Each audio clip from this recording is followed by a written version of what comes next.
민담과 만담 사이.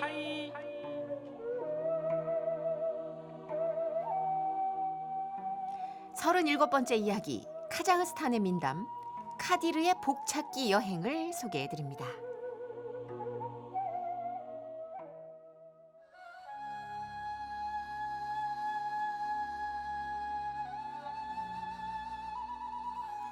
옛날 한 마을에 형제가 살았어요. 같은 부모에게서 태어났는데 성격이 아주 딴판이었죠. 형은 부지런해서 부유하게 잘 살았는데 카디르라는 이름의 동생은 아주 게을렀어요. 아유, 게다가 질투심은 어찌나 많은지 툭하면 지 형한테 투덜투덜 댔답니다. 아니 형 이거 불공평하잖아. 형 이렇게 잘 살고 나는 되는 일도 없고 가난하고. 이씨, 형은 모르지 내가 얼마나 운이 없는지. 양들은 자꾸 말라 죽어버리고 형은 좋은 아내도 얻었는데 난 여자들한테 인기도 없다고. 그랬구나. 내 동생이 속상했구나. 치. 나는 내 복이 나를 돕고 있어. 그런데 넌 아직 네 복을 찾지 못한 것 같구나. 네 복은 어디 느티나무 아래에 잠들어 있는 거 아니니? 어서 찾아서 깨워보렴. 내 복이 느티나무 아래에 있다고? 카디르는 원래 남의 말을 잘 듣지 않지만 이번엔 달랐어요. 잠자고 있는 자신의 복을 깨우기로 했죠. 그리고 제일 큰 느티나무를 찾아 무작정 길을 나섰습니다. 뭐 어디라고 정해진 방향도 없이 걷다 보니 앞에 큰 숫사자가 나타났어요. 아 뭐야? 뭐지? 하나도 안 놀라네. 감히 네가 내 영역을 침범해? 넌 누구냐? 나? 카딜인데? 카디르. 너 어디가? 느티나무 아래 잠들어 있다는 내 복 찾으러 간다. 야 사자, 너 세상에서 제일 큰 느티나무 어디 있는지 알아? 왜? 느티나무 들어봤지. 그런데 그냥은 못 알려줘. 내 문제를 해결해주면 알려주지. 그게 뭔데? 아이, 며칠 전부터 배가 너무 아파. 누가 내 배를 콕콕 찌르는 것 같은데 약초를 먹어도 소용이 없네. 왜 그런지 알아봐주면 살려줄게. 아니면 너를 잡아먹는 수밖에 없다. 야 이거 왜 이래? 알아봐주면 되잖아. 일단 길부터 알려줘. 쭉 직진해서 좌회전하고 돌을 끼고 돌아. 그리고 옆으로 유턴. 그 좌회전, 우회전, 직진. 오케이. 사자가 길을 알려주는데 생각보다 고급 정보가 아니었고 그냥 뭐 그저 그런 얘기였어요. 아무튼 고맙다고 하고 길을 다시 떠났는데 어디선가 슬픈 울음소리가 들려왔습니다. 소리가 나는 곳으로 가봤더니 웬 노부부와 아가씨가 통곡을 하고 있었어요. 왜 이렇게 울고 계세요? 이제 우리가 이제 3년 전에 전 재산을 들여가지고 이 땅을 산 거야. 근데 네. 야, 좋은 종자를 구해가지고 잘 심고 정성껏 돌봤는데 그런데 말이야, 이 한 번도 추수를 못 해지 뭐야. 여름만 되면 잎이 마르고 잎 뿌리까지 다 죽었어. 이거 봐봐 이거 곡식들이 다 말라 비틀어졌잖아. 아유 지질이 복도 없어. 아 그랬군요. 제가 지금 복을 찾아 나서는 길인데요. 복을 만나면 한번 물어볼게요. 와, 정말요? 너무 so kind, 친절하시다. 꼭 복을 찾으시길 바랄게요. 예. 카디르는 세 사람과 이별하고 다시 길을 떠났어요. 한참 가다 보니 큰 도시가 나타났어요. 그런데 갑자기 병사들이 우르르 달려들더니 목덜미를 잡고 막 끌고 가는 게 아니겠어요? 그렇게 화로운 궁궐에 들어가게 됐는데 옥좌에 앉아있던 왕이 카디를 친절히 맞이했습니다. 저를 찾으셨나요? 복을 찾아 온 세상을 떠도는 분 맞죠? 부탁이 있어 모셨습니다. 예. 저는 이렇게 크고 부유한 나라의 왕인데 행복을 느끼지 못합니다. 마음속에서 우울함이 떠날 날이 없어요. 복을 찾아서 내 문제에 대한 답을 알아오면 내가 대따 큰 보상을 해드리리다. 이런. 알겠습니다. 그러면 제가 가는 김에 그것도 알아봐 드릴게요. 또다시 길을 떠난 카디르는 어째 자신이 좀 대단한 사람이 된 것 같다는 생각이 들었어요. 그렇게 3년간 세상을 떠돌다가 높은 산 앞에 서게 됐는데 그 가파른 절벽 위에는 느티나무가 한 그루 있었습니다. 그 나무 밑에 누가 굴굴 잠을 자고 있었죠. 머리카락은 무릎까지 닿고 옷과 신발은 다 해지고 온몸에는 에휴 때가 덕지덕지 붙어 있었어요. 어이 거기 게으른 놈, 네가 내 복이냐? 얼른 일어나. 얼른 일어나라니까. 아이 말로 해서 안 되겠네. 아이 일어나라고. 아이. 아이씨, 잘 잤다. 아, 네가 카디르구나. 어? 나를 데려가려고 온 거냐? 그래. 헛수고야. 내가 움직일 것 같냐? 난 여기서 잠이나 잘란다. 아이 피곤하다. 아이. 야, 복 일어나라고. 아이 진짜. 그래 뭐 일어나지 마라. 대신 이건 알려줘. 도대체 사자는 왜 배가 아픈 거고 노부부의 곡식은 왜 말라 비틀어지는 거며 그 젊은 왕은 왜 이렇게 우울한 거야? 아이 참나. 그거 완전 간단한 문제네. 그러니까 이렇게 해가지고 저렇게 해가지고 요래저래 이렇게 해가지고 맞지? 나 잔다. 야야, 너 다시 자는 거야? 카다르는 그곳을 떠나 다시 왔던 길을 돌아갔어요. 먼저 왕을 만났는데요. 나는 왜 이렇게 슬프다고 하던가요? 당신이 더 잘 알죠? 당신은 여자예요. 진짠데? 제가요? 그 말에 왕궁에 있는 모든 사람들이 놀랐는데 왕은 놀라지도 않고 자신의 왕관을 벗어 던졌어요. 그러자 그 속에 숨겨있던 긴 머리가 촤르르 풀어졌죠. 카다르님, 저를 자유롭게 해줘서 고마워요. 저랑 결혼해 주세요. 아닙니다. 제 행복은 여기 없습니다. 다른 사람 알아보세요. 왕 되고 싶은 사람 많을 거예요. 저는 아닙니다. 나오지 마세요. 카다르는 미련 없이 그 자리를 떠났어요. 그리고 노부부와 그 딸을 만나게 됐죠. 우리 부모님 땅은 왜 그런가요? 예전에 전쟁을 하다가 이 땅 밑에 황금들이 묻혔대요. 그래서 곡식이 말라 비틀어졌다고 합니다.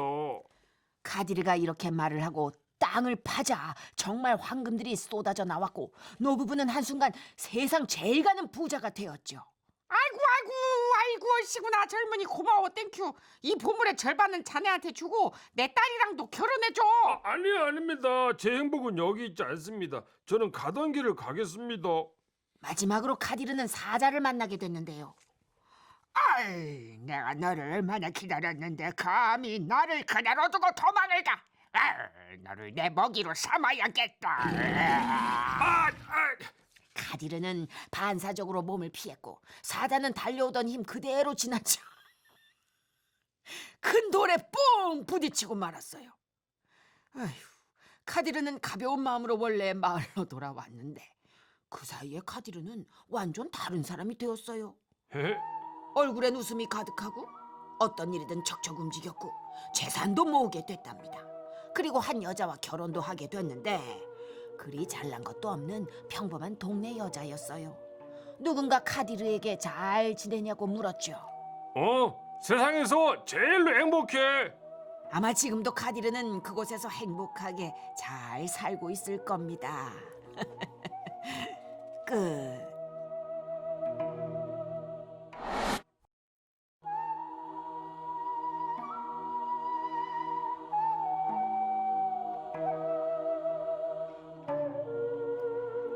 민담과 만담 사이.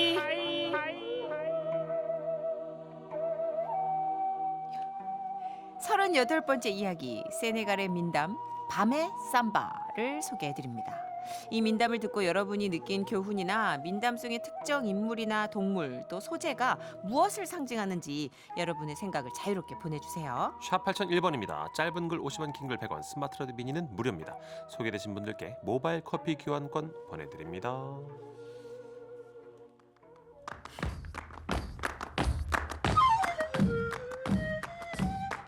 옛날 어느 한 마을에 한 여자가 살았어요. 여자에게는 7명의 자식이 있었는데 이 아이들은 한날 한시에 태어난 쌍둥이들이었죠. 와우. 그런데 여자가 또 임신을 하게 된 거예요. 하루는 잠에 들려고 하는데 뱃속에서 아이의 말이 들려왔어요. 엄마, 저를 좀 낳아주세요. 아직 달을 못 채웠는데 어떻게 널 낳겠니? 그럼 저 혼자 태어날게요.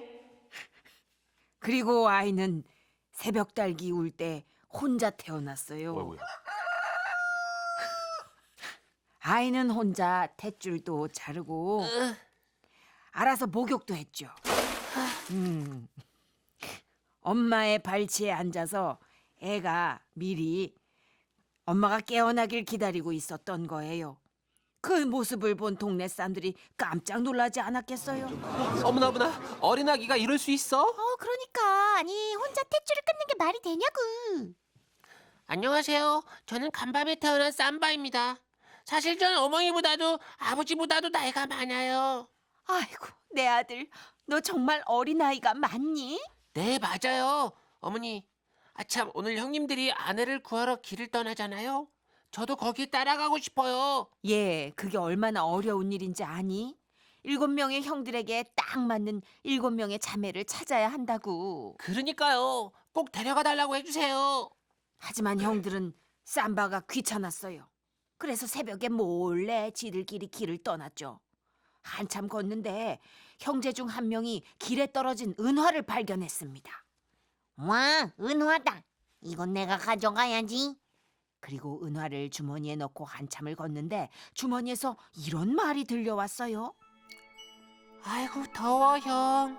주머니 속이 생각보다 덥다. 엄마야, 이건 뭐야? 나야 삼바. 깜짝 놀란 형은 주머니에서 동전을 꺼내 바닥에 내던졌죠. 그러자 동전이 땅에 닿자마자 쌈바로 변하는 거예요. 이건 뭐야? 넌 뭐야? 너 집으로 안 가? 나도 형들 따라갈래. 응? 형들은 쌈바를 길에 내버려두고 다시 길을 떠났어요. 가다 보니 험한 돌밭길이 나타났는데 형 하나가 앞장서다가 그만 돌멩이에 발을 찧었습니다. 아야야야야. 너무 아파. 이놈의 돌멩이. 돌멩이 따가 내 발을 찧어. 아야야. 형이 돌멩이를 집어들어 던졌더니 돌멩이가 따릉에 부딪히며 쌈바로 변했어요. 너 또 쫓아왔냐? 아, 진짜 쟤는 왜 저래? 얼른 집으로 썩 꺼져. 형아 백개질 때문에 내가 너무 아파. 같이 가. 형들은 또 쌈바를 버려두고 떠났지만 대추나무에 대추로 변한 쌈바가 형들을 놀래켰고 다른 형제들이 아유, 이 정도면 데리고 가자 설득을 했죠. 그렇게 쌈바는 형들 앞에 서서 길을 걸었는데요. 길 끝에서 크고 거친 강물을 만나게 되었답니다. 그때 쌈바가 강물을 향해 노래를 불렀어요. 너는 나를 잡을 수 없네. 너는 나를 팔 수가 없네. 너는 나를 잡아 가둘 수 없네. 아, 더럽게 못하네. 그러자 파도가 점점 거칠어지더니 물기둥이 생겨났고 그 속에 물의 신이 악어의 모습으로 나타났습니다. 아버님, 저희가 강을 건널 수 있게 등을 내어주세요. 에이, 너희들 어디 가냐? 형들의 아내를 찾아야 해서요. 그래? 그럼 얼른 타라. 삼바와 형제들은 그렇게 무사히 강을 건넜답니다. 또 몇 날 며칠을 걷고 또 걸으니 드디어 눈앞에 큰 집 한 채가 나타났어요.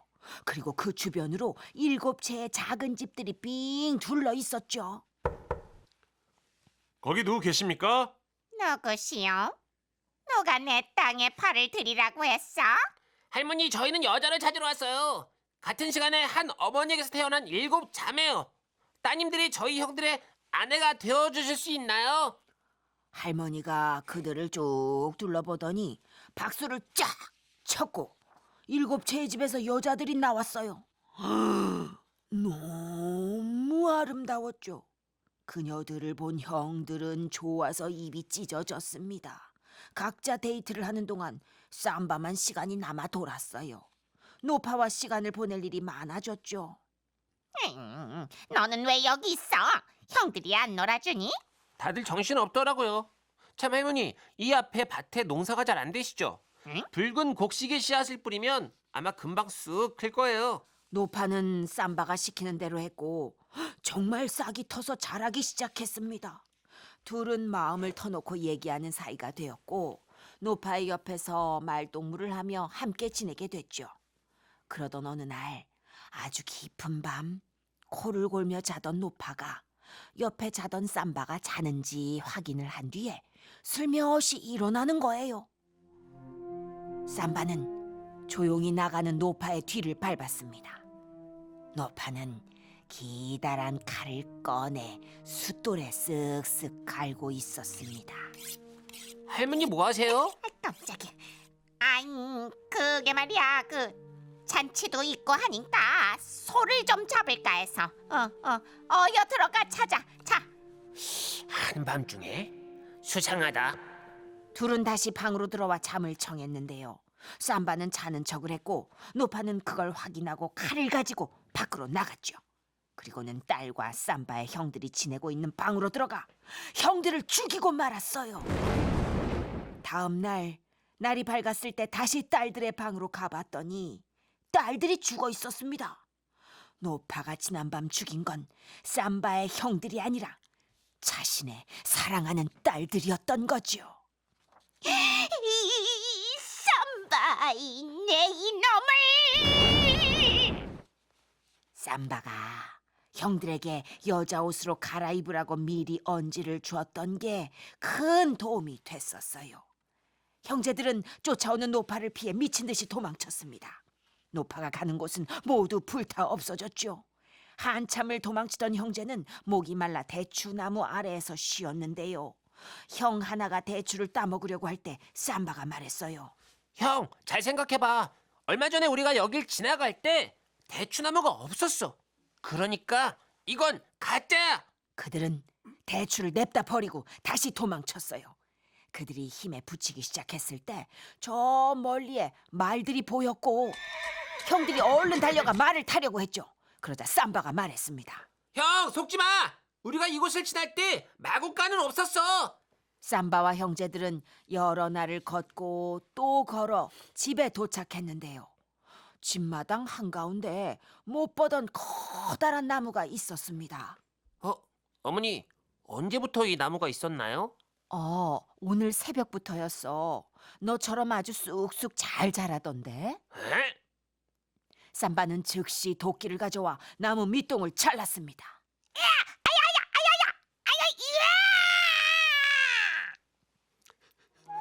아유, 내가 다해. 쓰러진 쓰러진 나무는 노파의 시체로 변했어요. 무서운 마녀였던 노파는 그렇게 죽은 거예요. 스스로 태어난 아이, 밤의 삼바의 손에 말이죠.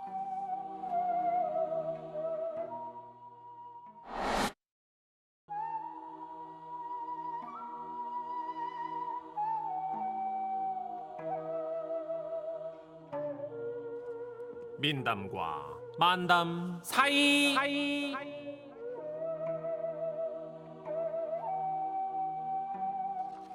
39번째 이야기 IT의 민담 부엉이 총각을 소개해드립니다. 이 민담을 듣고 여러분이 느낀 교훈이나 민담 속의 특정 인물이나 동물 또는 소재가 무엇을 상징하는지 여러분의 생각을 자유롭게 보내주세요. 샵 8001번, 짧은 글 50원, 긴 글 100원, 스마트 라디오 미니 무료입니다. 소개되신 분들께 모바일 커피 교환권 드립니다.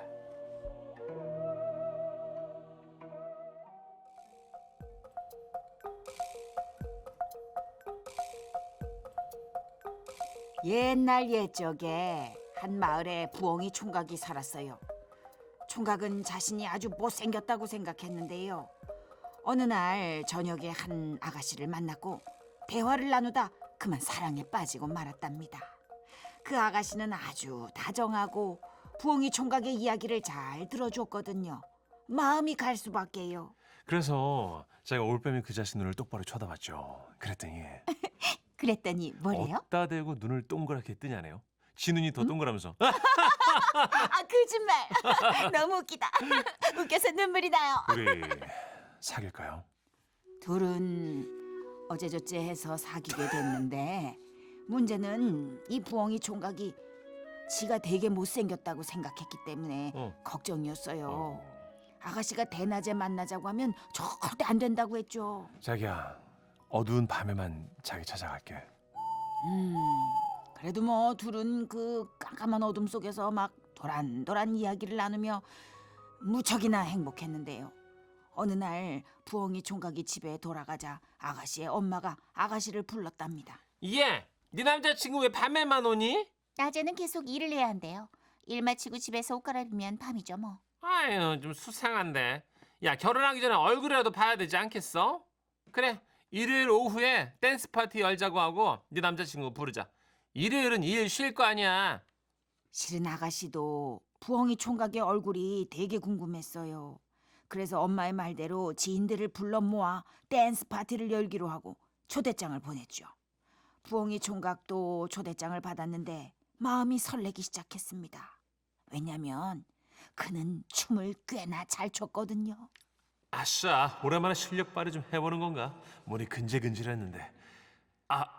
근데 밤이 아니라서 내 못생긴 얼굴을 들킬 텐데. 부엉이 총각은 고민한 끝에 사촌인 수탉 총각을 찾아가 함께 파티에 가자고 했습니다. 수탉 총각도 마침 춤을 되게 좋아해서 당연히 승낙을 했죠. 그렇게 둘은 일요일 오후 아가씨네 집을 찾아갔는데요. 오호, 오예. 부엉이 총각은 수탉과 함께 가면 용기가 불끈불끈 날 거라고 믿었는데 아유 막상 수탉이 멋지게 쫙 빼입은 모습을 보니까 기가 확 죽어버렸어요. 나는 못 가겠어. 일단 너 혼자 가서 나는 일 좀 생겨서 나중에 온다고 말해줘. 그렇게 살린다고? 야이씨. 그래, 어쩔 수 없지. 나 혼자라도 가서 설명 잘할게. 고마워. 난 간다. 수탉은 사촌이 시키는 대로 사람들에게 설명을 했답니다. 그리고 부엉이 총각은 집으로 가서 해가 지기를 기다리다 날이 어둑해지자 다시 아가씨의 집으로 찾아갔죠. 얼굴이 잘 안 보이게 모자를 푹 눌러 쓰고요. 왔어? 야, 오늘 물 죽인다. 완전 흥 오르는데? 저기, 난 오다가 나뭇가지에 눈을 긁혀서 이렇게 모자 쓰고 온 거야. 무슨 말인지 알지? 사람들이 물어보면 잘 좀 말해줘. 내가 빛을 보면 눈이 상한다고 말이야. 그래. 아침이 되면 꼭 끼요 하고 신호를 줘야 돼. 내가 도망갈 수 있도록. 알았어, 임마. 자, 얼른 들어가자. 지금 장난 아니야? 미친 거야?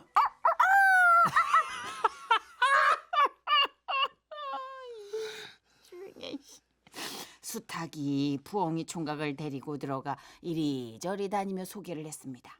모자를 쓴 사정도 그럴듯하게 설명했죠. 덕분에 부엉이 총각은 모자를 눌러 쓴 채로 댄스 파티에 참석할 수 있었는데요. 그가 자꾸만 구석진 곳으로 가려 하니 아가씨가 손을 잡아 끌었습니다. 나는 무대 중앙은 조금. 그러지 말고 우리 넓은 데로 가서 춤춰요. 댄스 타임이다. 그러네. 이 비트는 못 참지. 자, 흔들어. Shake your body. 부엉이 총각이 춤을 추기 시작했고 그의 춤은 아주 훌륭했답니다. 모자로 얼굴을 가렸는데도 빛이 났죠. 사랑하는 여자와 추는 춤이니 더 그랬겠죠. 그렇게 한참 춤을 추다가 수탉을 보니 아침이 오면 알려주겠다는 약속도 까먹고 냅다 춤추는데 정신이 팔린 거예요. 부엉이 총각은 깜짝 놀라서 춤을 멈추고 밖으로 나가 높은 곳으로 올라가 해가 뜨는지 확인했어요. 다행히 아직 밤이었어요. 다시 파티 장소로 돌아와 신나게 춤을 췄답니다. 잠시만 밖에 나갔다 올게. 왜 또 나가? 나가지 말고 나랑 같이 계속 춤춰. 그럴까? 그래, 알았어. 부엉이 총각은 춤을 추고 또 췄어요. 오, 예. 오예. 컴온.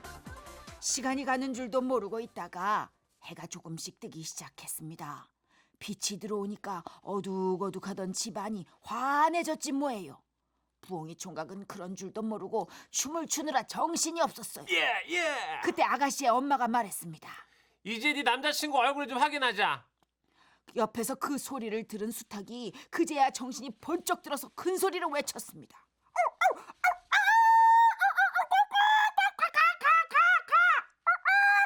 가라고? 부엉이 총각이 놀라가지고 피하려고 했지만 아가씨의 동작이 훨씬 더 빨랐어요. 그에게 다가와 얼굴에 있는 모자를 쓱 벗겼답니다.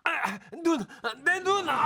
부엉이 총각은 황급히 얼굴을 가리며 도망쳤지만 그 틈으로 얼굴을 들키고 말았어요. 아, 이럴 수가. 아가씨의 눈에 들어온 부엉이 총각의 얼굴은 너무나 압도적이고 강렬했어요. 평생 봐온 그 누구의 얼굴보다 멋졌죠. 하지만 그는 이미 저 멀리 도망가 아주 멀리 사라져버린 뒤였답니다. 못생겼어.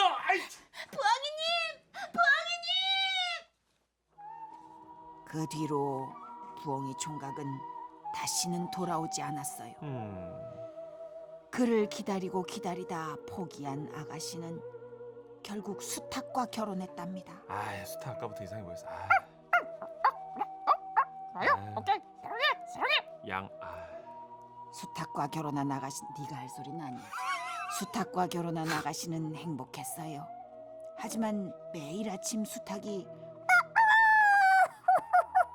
하고 울면 자기도 모르게 그때 그 부엉이 총각은 어디에 있을까 하는 생각에 잠기곤 했답니다.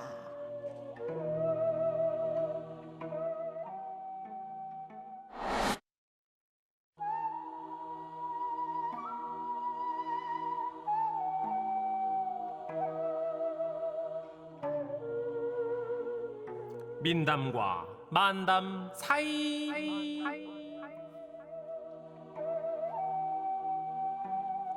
40번째 이야기 이탈리아 나폴리의 민담 첫 번째 칼과 마지막 빗자루를 소개해드립니다. 이 민담을 듣고 여러분이 느낀 교훈이나 민담 속의 특정 인물 또는 동물 소재가 무엇을 상징하는지 여러분만의 생각을 자유롭게 보내주세요. 샵 8001번으로 보내주십시오. 짧은 글 50원, 긴 글 100원이고요. 스마트 라디오 미니는 무료입니다. 소개되시면 모바일 커피 교환권 보내드릴게요.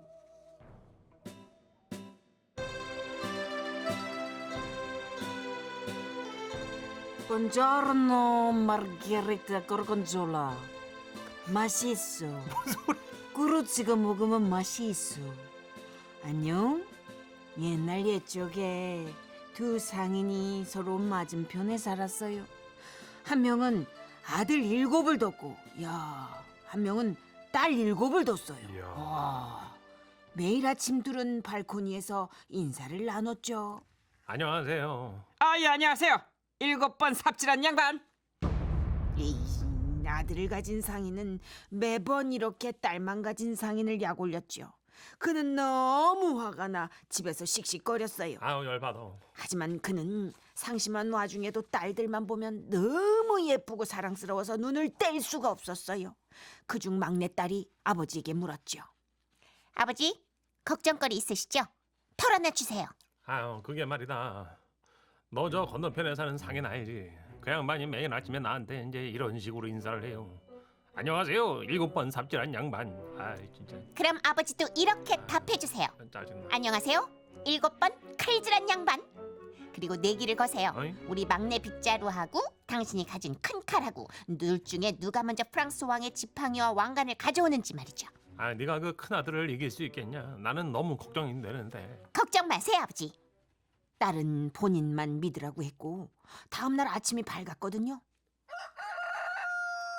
동이 트자마자 발코니가 열렸고 아들 7을 둔 상인이 인사를 건넸죠. 안녕하세요. 7번 삽질한 양반. 안녕하십니까? 7번 칼질한 양반. 에이? 칼질? 왜요? 나는 뭐 그렇게 말하면 안 돼요. 우리 혹시 내기 한번 할까요? 당신 큰 칼과 나의 막내 빗자루를 시켜가지고 프랑스 왕의 지팡이와 왕관을 먼저 가져오게 하는 거예요. 아들을 둔 상인은 박장대소를 하며 미쳤냐는 몸짓을 했죠. 그리고는 마음대로 하라며 장남을 불렀습니다. 그 말을 들은 장남은 그저 기쁘기만 했어요. 오예, 예쁜 소녀랑 프랑스까지 여행을 가게 되다니. 하지만 출발할 때가 되어 보니 소녀는 완전히 남장을 하고 말에 터프하게 올라타는 게 아니겠습니까? 그리고 그를 보더니 힘차게 달려나가기 시작했어요. 그도 그녀를 쫓아 달려나갔죠. 이리와. 프랑스에 가기 위해서는 울창하고 어두운 숲을 지나야 했는데요. 소녀가 탄 말은 부드럽고 유연하게 그 숲을 지났지만 장남이 탄 말은 가시나무, 참나무, 소나무에 냅다 걸려 자꾸만 멈추게 됐죠. 아이고 심지어는 습지에 발발굽이 걸려 말이 주저앉고 말았답니다. 같은 시간 남장 소녀의 말은 이미 숲을 빠져나가 멀리 가고 있었어요. 아, 쟤 뭐야? 우습게 볼 게 아니네. 아, 같이 가자. 기다려. 야, 말 일어나. 이리야. 그렇게 우여곡절 끝에 남장 소녀는 파리에 도착했어요. 그곳에서 만난 상인에게 자신을 소개했고 그 상인은 남장 소녀를 직원으로 삼았죠. 상인은 왕에게 보낼 물건을 이 잘생긴 남장 소녀에게 맡겼습니다. 왕이 남장 소녀를 보자마자 말했어요. 봉주, 넌 누구지? 이방인 것 같은데? 전하, 제 이름은 템페리노입니다. 나폴리에 있는 식당에서 일하던 사람인데요. 이런저런 어려운 일을 겪다 보니 여기까지 왔습니다. 아, 그래? 프랑스 왕궁 식당에서 일해볼래? 그렇게 남장 소녀는 끙끙거리는 프랑스 왕의 부엌에서 일하게 됐답니다. 프랑스 왕은 그녀를 볼 때마다 마음 한구석에 의심이 생겼죠. 그래서 모후에게 털어놨습니다. 어머님, 뭔가 오심스럽게 있어 보여. 얘기해봐. 템페리노는 분명 여자인 것 같습니다. 허리가 얇고 손이 부드럽고요. 노래도 잘하고 목소리도 예뻐요. 그녀는 저를 죽도록 미치게 만드는 그런 여자입니다. voilà. 너 제대 미쳤구나. 확실해요? 확인할 방법 없을까요? 방법 있지. 어? 주노버바 둘이 같이 사냥을 나가봐. 사냥? 만약에 여자하면 매출하기만 쫓아다닐 거야. 매출하기? 요회하는데 좋은 사니까 올라라. 그리고 남자하면 재미만 쫓아서 박물사만 따라다니까 해. 오, 나 천재다 어머님. 다녀올게요. 올라라. 그리하여 둘이 사냥을 나갔어요. 템페리노는 왕을 가만히 지켜보다가 방울새를 쫓으며 말했죠. 전하, 매출하기는 이미 구이용으로 많으니 잡기가 어려운 방울새를 잡으시죠. 남장가? 내 이럴 줄 알았다. 왕은 궁궐로 돌아와 어머니에게 이 일을 알렸습니다. 어머니, 그녀는 저를 미치게 하는 여자소. 올라라. 한번 더 확인해봐. 땀빠히노 바르트로 들어가서 상추로 뜯어. 쌍추? 상추 입만 뜯으면 여자. 뿌회까지 쫙다 뽑으면 걔는 남자. 아, 그래요? 그냥 더 확실한 방법 없을까, 봉? 수나 버바 또 하와이야 주하. 그럼 이제 그 방법밖에 없었어. 같이 먹고 여고 해. 미국 프랑스. 현타 온다. 왕은 템페리노를 강가로 불렀어요. 이리 오너라, 봉. 나와 강물에서 목욕을 하자스, 봉. 아이 가만히 그냥 넘어가느라 모르는데 어떻게 스봉을 하는 거야. 목욕을 하자꿍 스봉. 하자꿍 스봉. 넘어가요.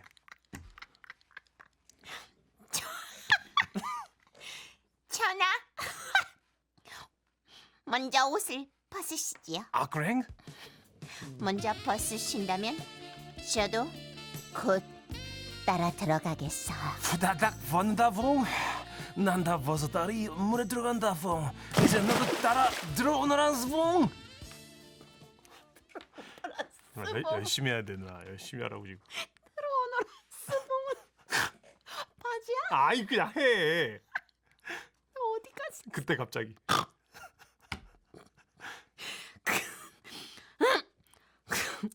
그때 갑자기 템페리노의 말에 울음소리가 들렸고 야, 이 흥분해 아줌마 날뛰기 시작했어요. 내 말 어떻게? 전하 잠시만 기다리십시오. 어디 가, 봉? 그녀는 그대로 왕궁으로 달려와 모후에게 말했어요. 왕이 강물에서 옷을 벗고 목욕을 하는데 병사들이 알아보지 못하고 해치려 한다고요. 모후는 깜짝 놀라 왕을 상징하는 지팡이와 왕관을 전해주었습니다.